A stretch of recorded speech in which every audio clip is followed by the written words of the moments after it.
Good evening, family. Hope everybody's doing good on social media, Bible study group, and everybody else. I keep these Bible studies open to the public, but they do get shared in our Christian group, our Born Again Facebook group.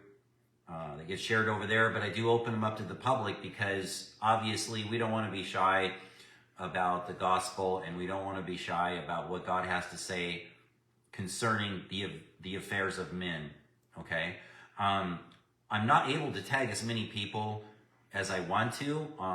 Facebook has me restricted for tags. So like a lot of people will come on and ask me why I didn't tag them when they want to be tagged. And I'm really sorry that happens sometimes. And right now I'm under some type of a restriction. So I tagged a smaller amount tonight. And I did put up a regular post saying, hey, I'm on live. So if you're able to tune in and join me, amazing. I'm really happy that you're here. Believe me, anybody that's a Christian that loves God, I'm happy that you're with me. Good to see you, Sister Eva. Thank you very much for coming on. I really appreciate it. I love your group over there, the Trump group. I love it.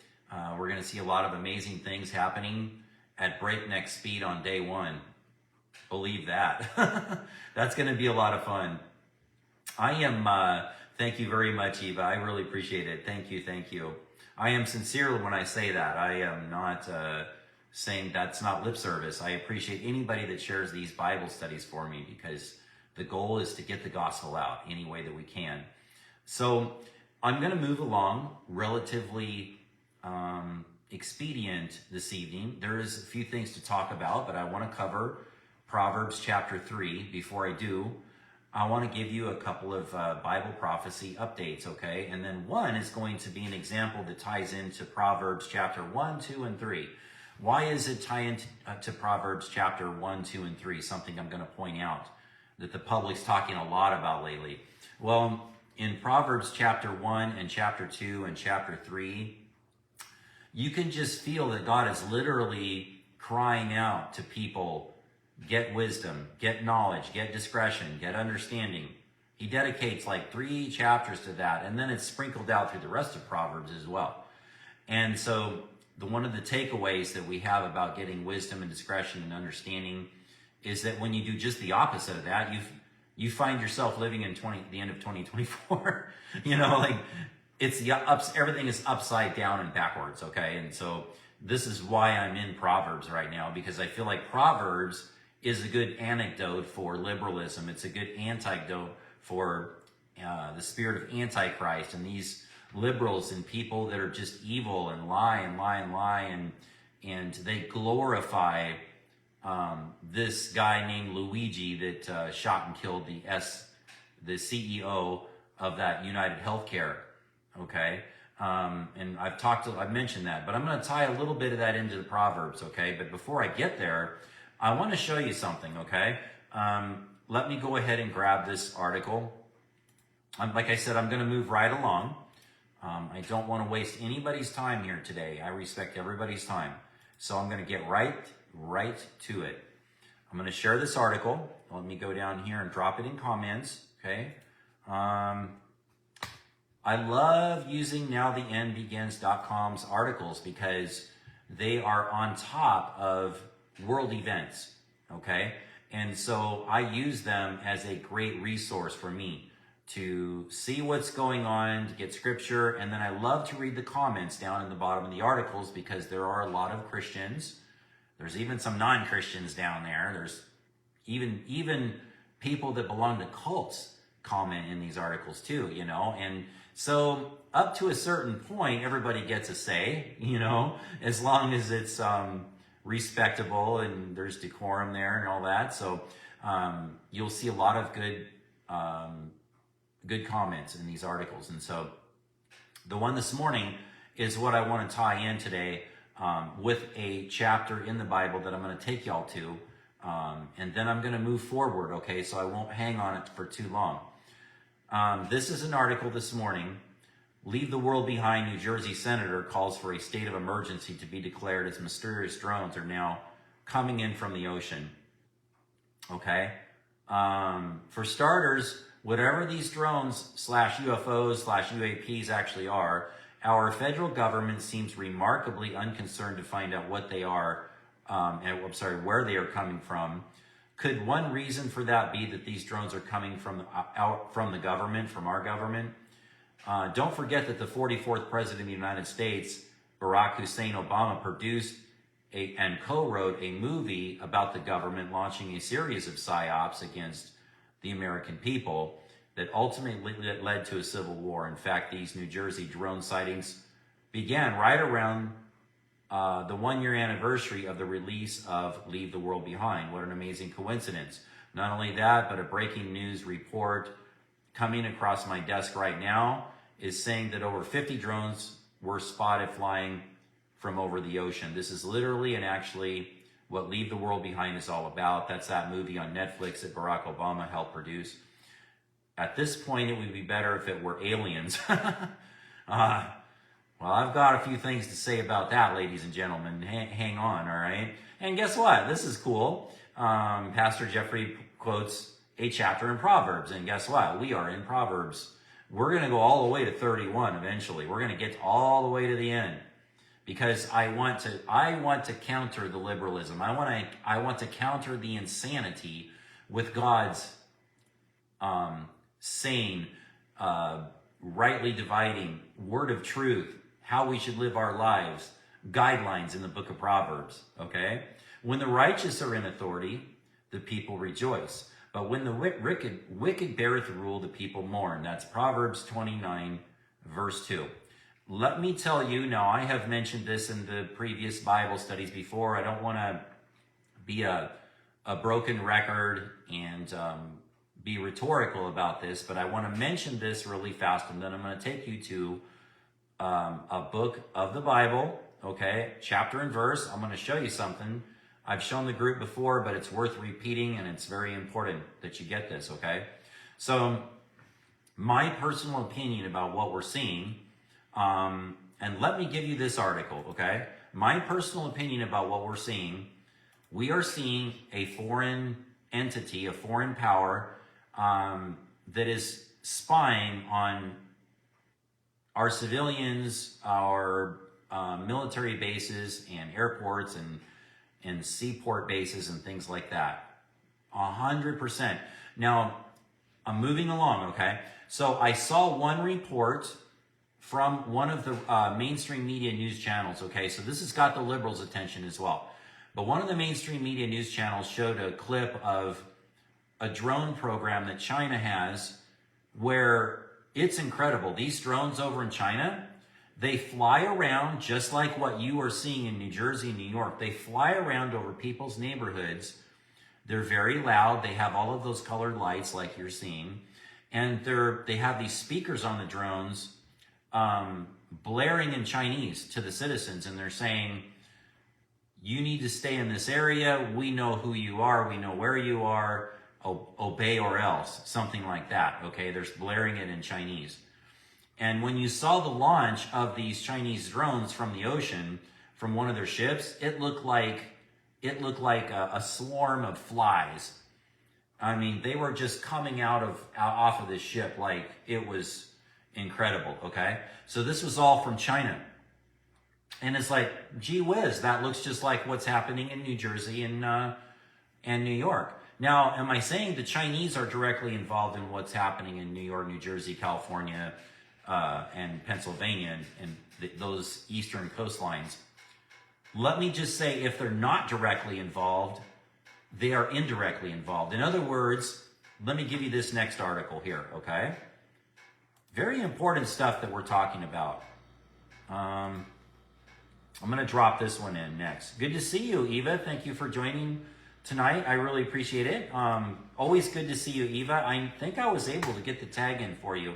I wasn't able to tag a whole lot of people tonight because they got me restricted. It's really frustrating because I used to be able to tag almost everybody that wanted to be tagged, and now it's limited. This article here in Fox News.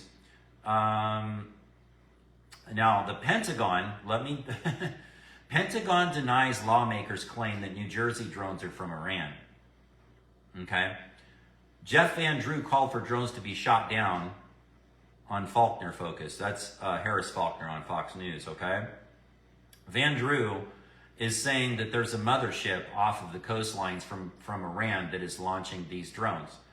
Now, I would say, this is what I'm venturing to say, okay? I'm venturing to say that Van Drew is correct because he has sources.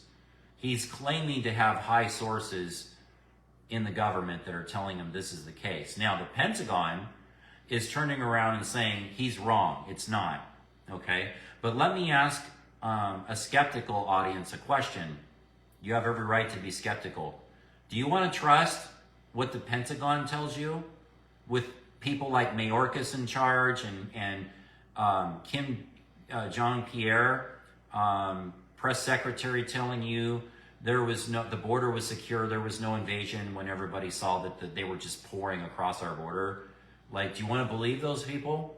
Do you want to believe what they say when they say there's no danger to our country with these drones? Like, I don't trust them either, Eva. I don't trust anything that they say. So what I'm telling you is, don't be discouraged when the Pentagon tells you, oh, this Van Drew is wrong, his sources are wrong, and things like that, right? We have a fractured government. We have a government that is absolutely against its own citizens in this country for now. Thank the Lord that's coming to an end soon, but you know, it's going to be a lot of crazy things. All right, it's going to be really interesting to have these Bible studies next year.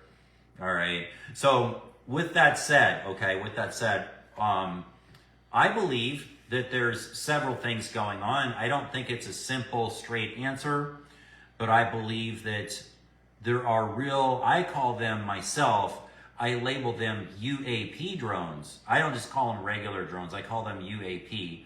So it's an unidentified aerial phenomenon. That's what a UAP means, but to me, it's an advanced drone, and I believe some of these drones are manned, and I believe many of them are not manned. I believe they're unmanned, but I do believe that some of them are manned drones, and I believe that they're very high. Some of these drones, and I'm not in a secret room to tell everybody, okay, and God hasn't told me, but I believe basically that these are very highly, there's some of them, okay, not all of them, but some of these drones are very highly advanced technology that they did not get from humans.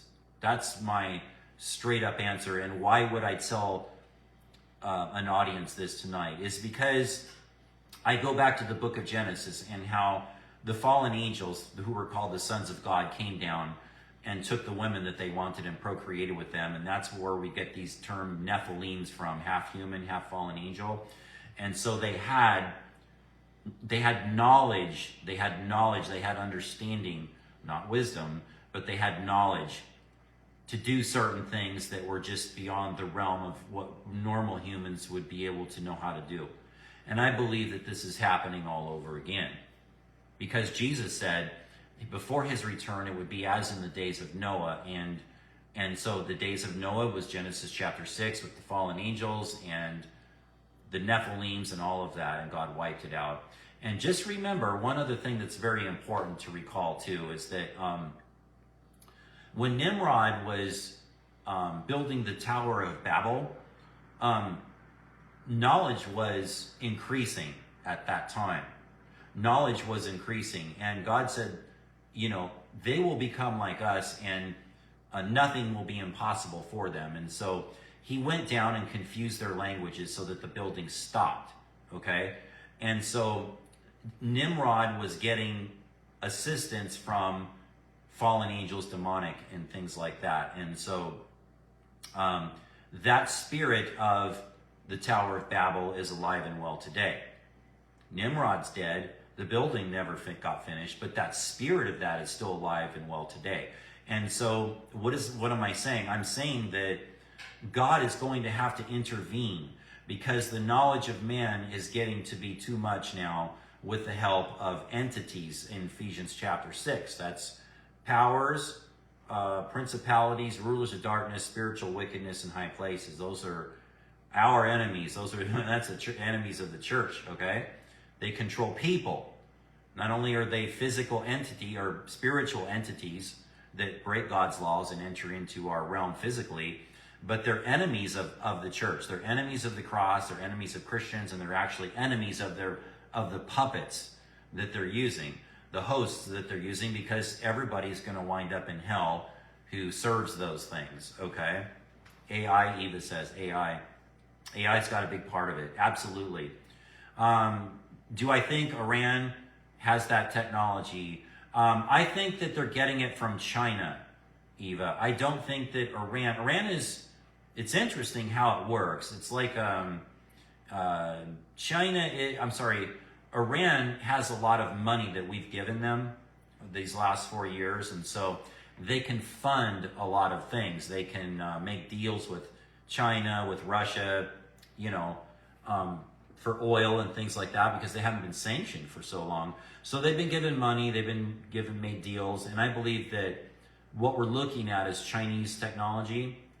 And I know that there's people that might tell me, they might say, well, David, I believe that this is actually the U.S. government's drones. And unable to hear Diane. Can anybody else hear me? Can you hear me? Diane, if you can't hear me, then try restarting your device, because that sometimes is happening over on the listener's end rather than mine. If everybody else can hear me, please give me a thumbs up or something. Let me know my audio's okay. But what I am saying, though, ladies and gentlemen, is that this technology, let's say, okay, good, thank you, Eva. Let me just say this, okay? This is kind of important because it's a hot topic right now, okay? I want to say that not all drones have that UAP higher technology, okay, that we're seeing flying around. But make no mistake about it, there are higher technology UAPs flying around that are out of this world technology, okay? That's what I believe. And to add something to that, I also believe that there are fallen angels that we're actually seeing paranormal activity that is actually tagging along, I want to say, tagging along or putting its signature on these drones, because I have seen videos from cell phone footage over in New Jersey and Florida, in New York, and even in California, where they film the drones, okay, and these are out of people's backyards, and there is some of these things look like a swirling ball, and it doesn't look like a drone at all. I mean, they were filming it, and it looked like an orb, okay? It looked like a real UFO or a paranormal type of thing. And so I'm like, I see that. That's really weird, okay? That's really weird. So why are those things showing up around all these? Because Satan is helping them, okay? And just a little fun fact is, for example, what is China's symbol? It's a big red dragon, isn't it? Right? Do symbols mean something? They mean something. Satan controls China. China has an underground church of Christians that are being persecuted, but make no mistake about it, the Chinese government is wicked, evil. They fly balloons over our country. They're spying on us, okay? They're spying on us. And our government that's on its way out the door is collaborating with them. They told the House committee yesterday, well, we don't know what's going on. We don't know what's going on. We need more help. We need more funds. And they're like, and the people, the officials at the House committee were like, seriously, you don't know what's going on? And they're like, nope. And let me tell you something. They said that's unacceptable. Well, let me tell you what the truth is. The truth is they don't know they do know what's going on, and they're lying about it. They lied to the public, ladies and gentlemen. I would say, all right, so let's say you're telling the truth. I guess you wouldn't have any problem with a lie detector test now, would you? I would put all of them on a lie detector test. Because, why? Because this is serious stuff. Can you imagine for 1 second, and I was talking to one of my Israeli friends the other day over in Jerusalem. We talk sometimes back and forth. I said, hey, brother, can you imagine that this happening in your country? I said, your country would shoot these things down in 2 seconds. They would never be allowed to enter Israeli airspace. Not for 1 second. They would shoot them down in a heartbeat. Why are we allowing it to happen? All right? I could go on and on with this, but let me give you the scripture that I promised to give you. All right, let's go to Revelation chapter 12.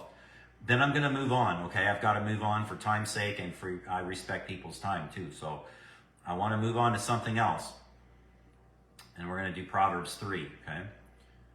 And there appeared a great wonder in heaven. Let me 1 second here. This is Revelation 12, okay, King James. I want to back up really fast and check something here in Revelation 11. Okay. I am going to have a Revelation Bible study again next year. I want to get through Proverbs first, and then whatever else God puts on my heart I want to do. But I feel like every year I need to do Revelation, okay? Because this is so significant. Remember, John is in the Spirit, and he's in heaven. He's a journalist in heaven, all right? For people, he's a journalist. And he's in heaven documenting all of these future events. Now, remember what I've mentioned in the previous Bible studies. I was saying that not all the time, now sometimes yes, but not all the time in Revelation that everything's in a chronological timeline. It's really not. Like Revelation 17, like you see 16, but then you see 17. And 17 doesn't mean that happens after 16 and then 18 and 19. It's just... But Revelation 17, John was whisked away in the Spirit in heaven. Okay, so why was he whisked away in the Spirit in heaven? Is because he was shown something in another moment of time. That's why. Okay, good to see you, Charlie. Thank you for coming on, sir. Really appreciate that. Thank you. Glad to see you here. I'm going to make a very, very brief comparison to what we're seeing with these drones and paranormal activity that is following the drones. So there'll be a lot of people tell you, oh, I've heard all kinds of conspiracy theories, that some people say it's a UAP, some people say drone, some people say UFO, and they try to conveniently discard what we're seeing in the world, right? What I do as a Bible student is I start from the scriptures and then branch out, because the Word of God is truth. The Word of God is truth. And so you can listen to conspiracy theories and they can fall apart like a straw house. But if you're in the Bible, it's your solid rock and your foundation, and you can trust it. So what I'm trying to do here is I'm trying to look at what God says is going to happen, and is happening now, by the way, and branch out from there, if that's okay with you all. And so what John saw here in Revelation 12, he said there was a great wonder in heaven, a woman clothed with the sun and the moon under her feet, and upon her head a crown of 12 stars. Full stop for 1 second. That is a constellation of stars, okay? It's not a real woman, but it's representing, God uses the term of a woman to represent a nation in this passage. And so the woman that's being described here is Israel. And she being with child, travailing in birth, pained to be delivered. So this woman was in labor pains to be giving birth to a child. That happened 2,000 years ago. Israel gave birth to the Messiah, okay? And the Messiah was delivered. Now look at verse 3. And there appeared another wonder in heaven, and behold, a great red dragon, having 7 heads and 10 horns and 7 crowns upon his heads. This is Satan, okay? Satan tried to prevent Jesus from going to the cross all the way back to the book of Genesis. He was trying to kill David. He was trying to prevent Israel from taking the promised land. He was doing all kinds of things because he knew that God had made a promise to redeem man. Okay, that was in the garden before Adam and Eve were cast out, He told Satan, the snake, he said, I'm going to put an enmity between you and the woman. Ye shall crush his heel, but he'll bruise your head, right? So that's the prophecy that Satan knew about a long time ago. And so he's been trying to he tried to prevent Jesus from coming the first time. This is a repeat, okay? What we're seeing in Revelation 12 is a repeat, because Solomon tells us in Ecclesiastes, what's happened before will happen again. There's nothing new under the sun. So you had this incident of this constellation forming 2,000 years ago. It literally did. I often wonder about, I believe that something supernatural that the wise men were following to Bethlehem, But they were following a constellation, were they not? Yes, they were. And this constellation led them to the manger. And Jesus wasn't born on December 25th, but, we think about his birth, don't we, in December, right? I don't want to get into the whole Roman Catholic pagan thing about December, but we think about his birth in December, don't we? We reflect on what Jesus did for us, right? At Christmas time, we reflect. There's nothing wrong with that, okay? We can debate about when he was born, probably in September, I would guess, but this here is a replay in Revelation 12, and it gets more interesting. So look at verse 4, okay? And he drew his tail drew a third part of the stars of heaven, and did cast them down to the earth. And the dragon stood before the woman which was ready to be delivered, for her to devour her child as soon as it was born. Okay? So, Satan sent his agents out to try to keep Jesus from being born through Herod back 2,000 years ago. How is he going to do it today? Well, this verse 4 is a very telling telltale for me, because Satan drew stars from heaven down. The Bible calls angels stars, okay? That is a call sign for angels, stars, a star. Good to see you, Sister Diane. Hope you're doing well this evening. I'm going to be trying to get through this as quickly as I can because I respect everybody's time. So hopefully we'll get through it relatively well and thorough, and we'll be sending it off to social media, YouTube and all those other places, okay? But Satan throwing these stars down to heaven, whisking his tail, gives me a story, okay? I see myself, this paranormal activity that we're seeing, not just drones, not just UAPs, but there is paranormal activity out there that Satan has cast his angels down to this earth because he doesn't want the second coming of Jesus Christ to happen. He's going to fight that too, but he's going to lose. Okay? History repeating itself. So I wanted to highlight this in here, that what we're seeing, what we read about growing up, and what we know that happened 2,000 years ago with the birth of Jesus Christ and how Satan tried to prevent that from happening. He's going to try to prevent that from happening again, but what did he do? He cast his angels down to the earth. So what am I telling you? I'm telling you that we're seeing manifestations of that. And just because Donald Trump is going to take office in 40 days doesn't mean that that's going to slow down or stop. It's only going to increase. It's only going to increase. Here's something else I want to tell you before I move on from this topic. We are going to enter into a time of peace and safety. But, as I have said before, this season of peace and safety is like a straw house or building your house on sinking sand. It won't last. Why is that? Because this peace and safety that we're entering into is not built on Jesus Christ. That's why it's going to collapse, okay? But the Bible absolutely says, it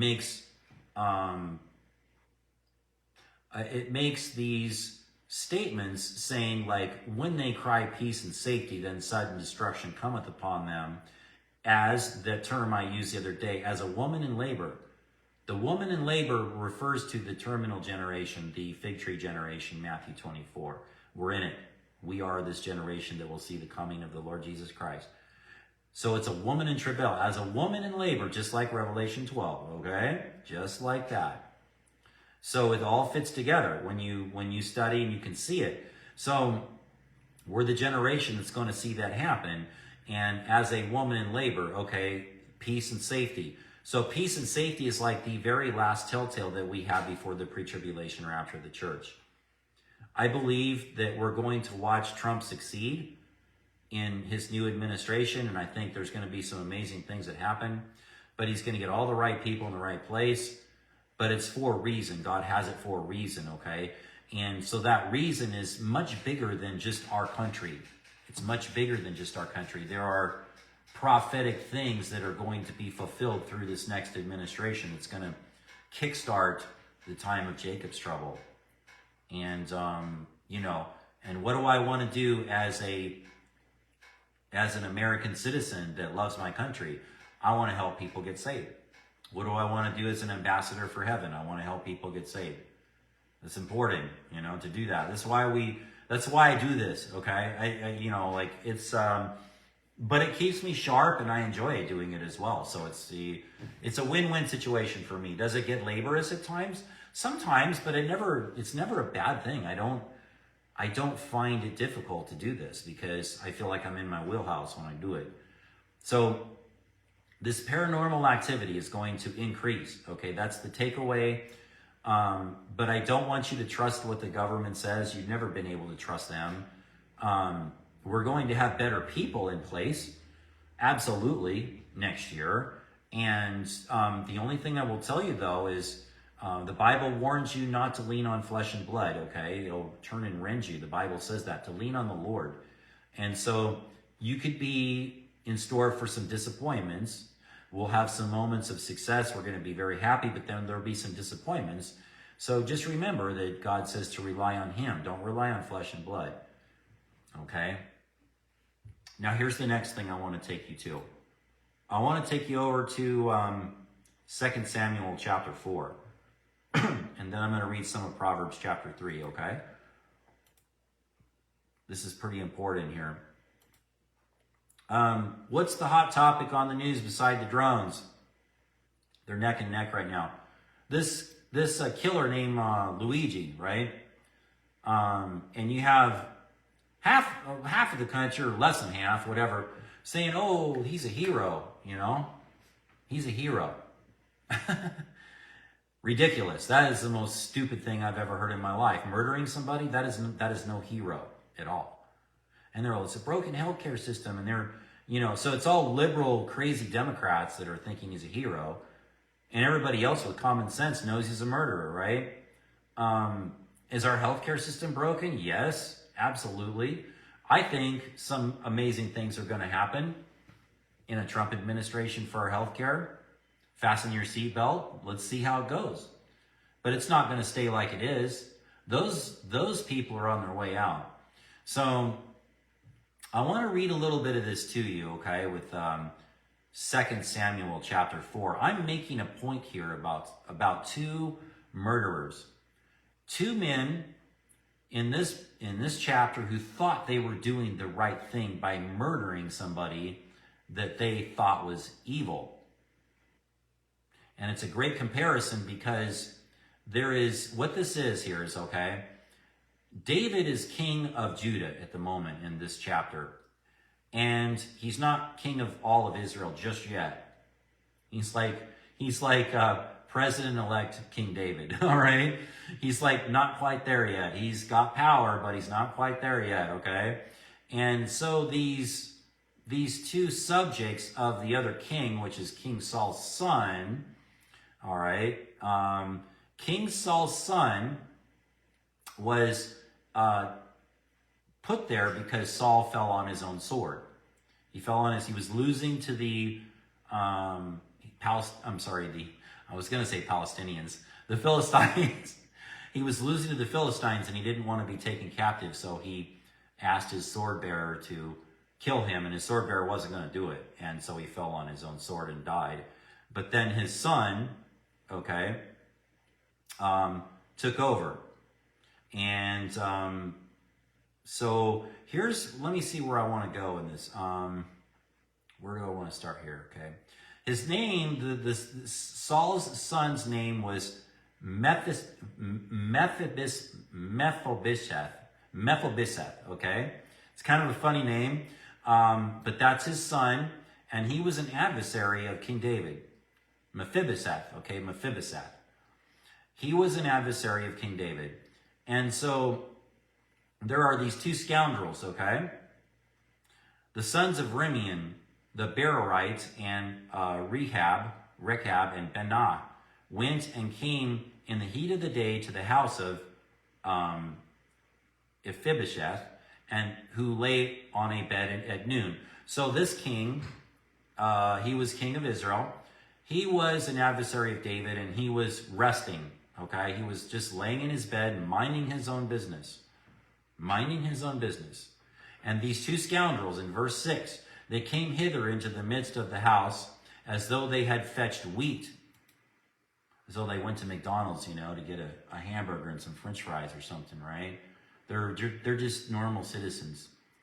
And they smote him under the fifth rib with a knife. And Rechab and Baanah, his brother, escaped. So after they committed the murder in New York, they just ran off like cowards, right? They had hoods over their, I don't know, I'm just kidding. But I mean, they did a murder. They did a murder. They brought, what they did was in verse 7 here, for when they came into the house, they lay on his bed in his bedchamber, and they smote him and slew him, beheaded him, and took his head and got away through the plain of the night, okay? So they murdered this king while he was sleeping. They cut his head off, and they took his head, probably in a knapsack, and in verse 8, and they brought the head of Mephibosheth unto David in Hebron. And they said to the king, listen to this, okay? This is why I'm bringing this up. Behold, the head of Mephibosheth, the son of Saul thine enemy, which sought thy life, and the Lord hath avenged my lord the king this day of Saul and his seed. Okay? So, do you think that these two liberal scoundrels in this story, that they have this group going, oh, they killed David's enemy. Yeah, they did it, right? They snuck up on him at nighttime while he was sleeping, and they stuck a sword or a knife under his rib and killed him, cut his head off, put it in a knapsack, brought it to David. You think David's happy about that? Watch what David says. David says to these two scoundrels, he says, when one told me, somebody else told me kind of the same thing, saying, behold, Saul is dead, thinking to have brought good tidings to me. I took hold of him and slew him at Ziklag, who thought that I would have given him a reward for his tidings. He's telling these two scoundrels this. And in verse 11, he says, how much more when wicked men have slain a righteous person in his own house, upon his own bed, shall I not therefore now require his blood of your hand to take you away from the earth? And David commanded his young men, and they slew them. And they cut off their hands, they cut off their feet, and hanged them up over the pool in Hebron. And they took the head of Mephibosheth and buried it in the scepter of Abner in Hebron. Why did I tell this story? Because Luigi in New York, thinking he's a vigilante, committed murder on an innocent man. Now, is that CEO squeaky clean, and is this healthcare system that he's in charge of perfect? No, it's broken. Everybody's complaining about it. They're getting denied benefits, and it's broken, and it's a corrupt system. But he didn't do anything personally to that Luigi guy. Personally, he didn't do nothing to him. He was walking down the street in New York, minding his own business, when he got shot in the back.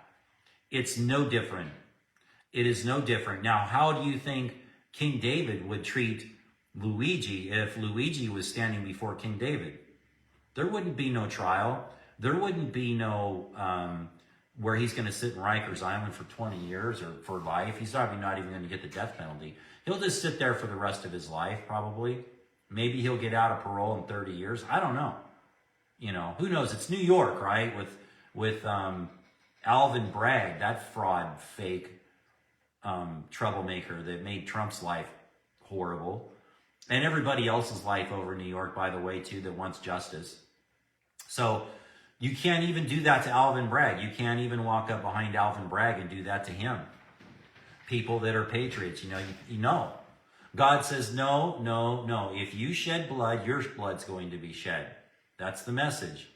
You let God handle these wicked men, these wicked women that are destroying our country. He will take care of them. Trust me when I tell you. But don't you go out and be a vigilante and do it yourself, okay? You're not in some secret military service where you're overseas and you see Hitler walking around and you have a free shot at Hitler. It's not like that at all, okay? This is vigilante stuff, and there's no place in God's kingdom for it. You don't do that. Especially as a Christian, you don't do that. Now, this ties into the book of Proverbs, okay? So what was it that we read in Proverbs chapter 2 the other day. What was God warning through Solomon to everybody that would listen? There was a warning to young men. He's like, don't be influenced by wicked, evil people to go out and commit murder. That was in Proverbs chapter 2. Don't do that. They're laying a net out for every bird to see, and they're going to get caught. That's what God warns in Proverbs chapter 2. Isn't this a great book to be in right now with all of this stupidity that we're seeing? Absolutely. This is a perfect book of the Bible to be in Proverbs. Proverbs chapter 3 verse 1 says this, "My son, forget not my law, but let thine heart keep my commandments." If Luigi would have kept God's commandments, he wouldn't be in jail right now, getting ready to go to prison for the rest of his life. And probably get shanked by somebody in prison too. You know? There's a lot of stuff I heard about this Luigi character. I think he's LGBTQ. That's what I heard. I don't know if it's true, but so he'll have, he's going to have a wonderful time in Rikers Island. That's sarcasm, by the way. Listen to verse 2. "For length of days and long life and peace shall they add to thee." So God is saying, if you keep my commandments, you're going to have a long life, you're going to have peace, and they'll be added unto you. "For thou shalt find favor and good understanding in the sight of God and man," no matter what generation we live in. "Trust the Lord with all of your heart, and lean not on your own understanding, in all thine understanding. In all thy ways acknowledge him, and he shall guide and direct thy paths." I have that passage. Had that one memorized for many years. I love that passage right there. You trust God. Don't rely on your own understanding, thinking that you know it all. You don't know it all. Rely on God, okay? In all of your ways acknowledge him, and he will guide and direct your paths. "Be not wise in your own eyes. Fear the Lord and depart from evil." Don't commit evil acts. Do you hear that, liberals? Don't commit evil acts. Don't abort your baby. Stop running around like a reprobate, not knowing what gender you are. Depart from evil. Don't be wise in your own eyes. Fear God. Get born again. Get saved. "It shall be health to thy navel and marrow to thy bone. Honor the Lord with thy substance and with the first fruit of all thy increase." So what does that mean? It means when God blesses the work of your hands and you have increase, help the body of Christ. Maybe donate something to a free Bible ministry or wherever God leads you. But don't give it to those prosperity preachers. One of the most wealthiest prosperity preachers that I was reading an article on today, it was Kenneth Copeland. Do y'all want to know how much Kenneth Copeland is worth? I mean, there's a whole list there's names on this list I didn't even know who they were. They have millions of dollars. Millions. Kenneth Copeland is worth $750 million. Imagine that. Where'd he get all that money? He'll probably tell you a different story, that he was a smart man and he made a lot of investments and things like that. But why is he in the ministry then? Okay? Why was he always having those telethons and those ministry conferences about give? You know how many times, if I had a nickel for every time he said to give, to sow seed into his ministry, I'd be rich. For every time I heard him say that. Him, Jesse Duplantis is up there, and so is that one lady that my mom used to listen to. I don't know if she was aware of it. My mom was aware of this, but it was, goodness, you guys would know her name. What am I drawing a blank on her name? She's an older lady and she's got a lot of money. She was on TBN for years. Creflo Dollar, TD Jakes, obviously Joel Osteen, and who was another one? But what amazed me was that there was these other so-called ministers from other countries, and man, they were worth millions of dollars. And it's like, this is not what God's talking about in verse 9 here. No, not like that, okay? And look, Eva, you touched on something like, they don't give. If they do give, I mean, we're not supposed to let the left hand know what the right hand is doing when we give. And I generally don't like to talk about it, but if I do talk about giving, it's not because I'm trying to draw attention to myself, rather to give out a promo to another ministry that's trying to accomplish something. So I feel like if I set the tone for giving, that maybe somebody else will help that ministry because it's for a good cause. Something like that. I've given to people in the body of Christ that need it. All right, that's kind of what the church does. That's what we do. We help, okay? Doesn't mean that we give up everything, but like when we need the help and we feel led to do it, we do it, okay? If we don't feel led to do it, then we don't do it. But when God increases the work of your hands, and you feel like you know that he did, and then you help the people that are struggling, I want to go to some of these senior centers for Christmas, and I want to visit some of the old people that don't have anybody, that have been abandoned. I want to go do that, and I've got another Christian friend who's a great singer, and we're going to go and visit these folks and let them know they're not forgotten.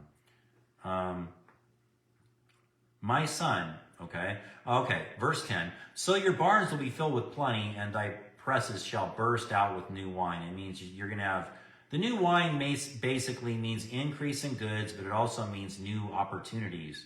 I look at that as more than one interpretation. New wine, new song, new opportunities, new, blessing. God can bless you a lot, okay? My son, despise not the chastening of the Lord, neither be weary of his correction. If you're weary of God's correction, that means you need to fix something that's going on in your life and try to get out of it as soon as possible. For whom the Lord loveth, he correcteth, even as a father the son in whom he delighteth.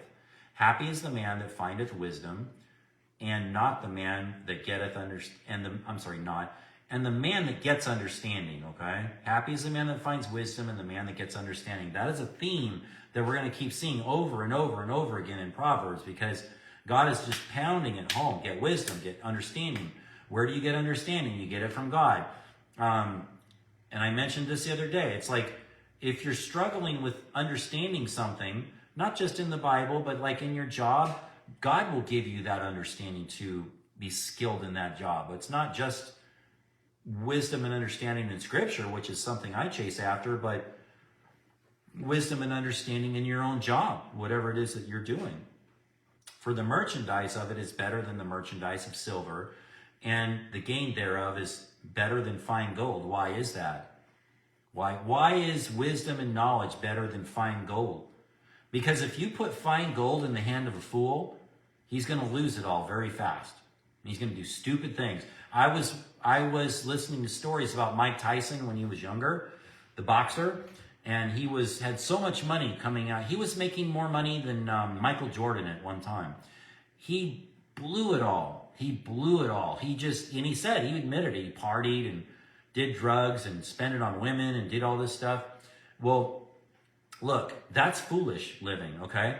But if you have wisdom and understanding, you're going to be desired among companies. You're going to be desired among people and organizations, and you're valuable. You're going to be valuable, and people will desire your services, okay?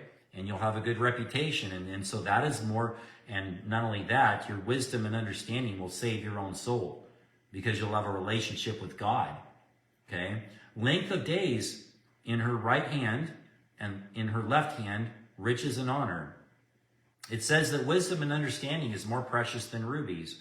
Then all the things that you can desire cannot be compared unto her. Why does God make wisdom and understanding more important than earthly possessions? Because as Solomon asked for wisdom and understanding, God says, behold, I've added all of these other things unto you, because you've asked for this, and not the death of your enemies, and not for wisdom. I mean, it's not riches and everything. In order to have riches, ladies and gentlemen, you have to know how to handle the riches. You have to know how to manage your own life. If you can't manage your own family, if you can't manage your own finances, what good would the money do you? You would blow it all. You would be irresponsible with it. It would just go in right out the bank account, okay? You might live good for a while, but you'd be like the prodigal. You'd blow it all. You'd blow it all until you came to your senses. Wisdom and understanding is the first thing as a Christian, or if you're thinking about becoming a Christian, which I hope you are, That would be a very wise thing on your part. To get wisdom and understanding. And where does it come from? It comes from the Bible. It comes from God. It comes from God. It says wisdom is like, this is how God says about wisdom. Her ways are ways of pleasantness, and all her paths are of peace. She is a tree of life that lay hold upon her, and happy is everyone that retaineth her. The Lord by wisdom hath founded the earth, and by understanding he established the heavens. By his knowledge the depths were broken up, and the clouds dropped down the dew.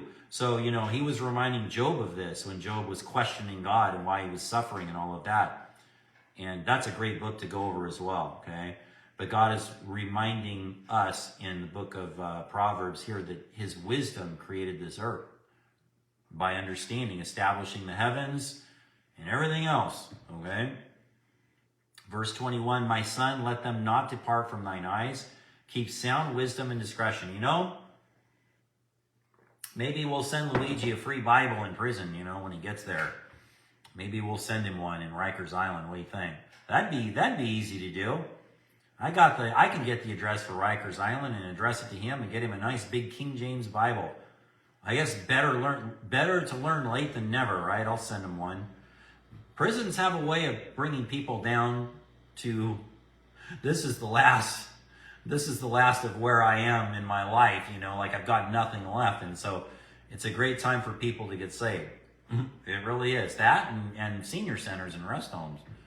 Everybody else that's young and healthy and feeling invincible, or if you feel entitled and you've been getting a welfare check or something, you're still not happy really, but like you feel, and especially if you're rich and successful, you feel like, I don't need God, right?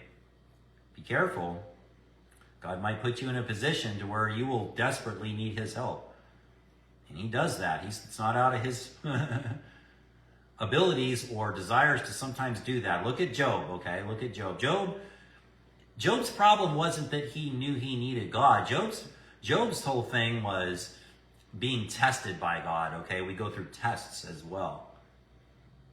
And it says that if you don't let wisdom depart from your eyes and you have sound discretion, it'll be like life unto your soul and grace to your neck, and thou will walk in the way safely, and your foot will not stumble. Good to see you, Debbie. Thank you for joining us tonight. I'm almost done. We're getting down to the very end, but I love Proverbs. Proverbs is a great book to be in to counter the insanity that we're seeing in our society. We need to be breaking this book out and reading it more often. It says, if you get wisdom and understanding, you're going to walk safely and your foot won't stumble. When you lie us down, you shall not be afraid. Thou shalt lie down and thou shalt sleep. Your sleep will be sweet at night. Be not afraid of sudden fear. That's what's happening over in New Jersey, New York, and all that. Neither the desolation of the wicked when it cometh. That's coming, by the way. For the Lord shall be thy confidence and shall keep thy foot from being taken. We're going in the rapture, ladies and gentlemen. The church is going in the rapture. Withhold not good from them to whom it is due. It doesn't say that withhold not good from them to whom it's not due. There's some people that it's not due to them, right? But for those that it is due, withhold not, when it is in the power of thine hand to do it. Say not to thy neighbor, go and come again, and tomorrow I will give when you have to by thee. In other words, when you have it to give now, okay? Now there's some people that I have helped, the same person, the same people, again, okay? Well, there's a time when they need to be pushed out of the nest and fly, okay? Like, there is such a thing as a hand up or a hand out, and sometimes you have people that always want handouts all the time. Hand up is a big difference from a handout. Sometimes we have to bless others too, Let God speak to you on that personally. Devise not evil against your neighbor, seeing he dwelleth securely by thee. Strive not with a man without cause, if he hath done thee no harm. Envy not thou the oppressor, and choose none of his ways. For the forward is an abomination to the Lord, but his secret is with the righteous. His secret is with the righteous. That's amazing. I love that little passage right there. His secret is with the righteous. Because, you know, there are things that God shows you in the Bible that are secrets, and he doesn't show it to everybody, but he showed it to you. I love that. The curse of the Lord is on the house of the wicked, but he blesseth the habitation of the just. Surely he scorneth the scorners. We got a lot of scorners running around in our country, but he giveth grace unto the lowly. The wise shall inherit glory, but shame shall be the promotion of fools. So that's Proverbs chapter 3, and it fits beautifully with chapter 2 and chapter 1. Love it, love it, love it. That's it, ladies and gentlemen. I hope you liked it tonight. I am going to sign off. I want to keep this in a certain time frame because I respect everybody's time. But I'm going to keep plowing. I'm committed to getting all the way to Proverbs 31, and we'll finish it off. But I will give you Bible prophecy updates as I'm doing these, and so I hope you enjoyed it tonight. God bless all of you, and thank you. Thank you, Debbie. And we'll see you all again very soon, okay? Share the Bible study for me if you would. That's very helpful for it to get out.